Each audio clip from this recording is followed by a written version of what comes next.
Hi all, welcome to Manvika studio channel. ఇవాళ మంచి black colour organza suit చూద్దామండి. Fabric వచ్చి ప్యూర్ విస్కోస్ ఆర్గంజా సూట్ వస్తుందండి. Full light weight suit. దీనికి pure cotton lining అనేది వచ్చింది. ఫ్లోరల్ వచ్చి బ్లాక్ విత్ బ్రిక్ షేడ్ తో చాలా బాగా ఉందండి. కలర్ అయితే కనుక యూనిక్ గా. దీనికి నెక్ అయితే కనుక వీ నెక్ తో యాంటిక్ బీడ్స్ తో వర్క్ చేశారు. ఫినిషింగ్ కూడా చాలా బాగుంది, క్లాసీగా. కలర్ కాంబినేషన్ ఈ కలర్ బీడ్స్ తో రావడం వల్ల చాలా క్లాసీ లుక్ అనేది వచ్చింది. బాటమ్ అయితే కనుక ప్యూర్ కాటన్ బాటమ్ వస్తుందండి, ప్లెయిన్ బ్లాక్ కలర్. దుపట్టా అయితే కనుక ప్యూర్ సాఫ్ట్ ఫ్యాబ్రిక్ తో మనకి falling kind of floral dupatta అనేది ఇచ్చారు. చాలా బాగుంది ఫ్యాబ్రిక్ కూడా. దుపట్టా ఫుల్ సాఫ్ట్ గా ఉందండి. దీనిలో మనకి 38 to 44 సైజెస్ అనేది అవైలబుల్ గా ఉన్నాయండి.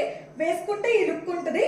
దుపట్టా కూడా మీరు చూస్తే కంప్లీట్ గా ఫ్లోరల్ వచ్చి చాలా బాగుంది. దుపట్టా కూడా చాలా బాగుందండి ఫినిషింగ్. సూట్ అయితే కనుక చాలా కంఫర్టబుల్ గా ఉంది. కలర్ కాంబినేషన్ కూడా యూనిక్ గా ఉంది. దీనిలో మనకి 38 to 44 సైజెస్ అనేది అవైలబుల్ గా ఉన్నాయండి. కాస్ట్ వచ్చి 1999 ఫ్రీ షిప్పింగ్ అండి. మీకు డిస్క్రిప్షన్ లో డీటెయిల్స్ అనేది ప్రొవైడ్ చేస్తాను. ఇన్స్టాగ్రామ్ త్రూ అయినా వాట్సాప్ త్రూ అయినా బుక్ చేసుకోండి. Thanks for watching. Please like, share and subscribe to Manvika studio channel.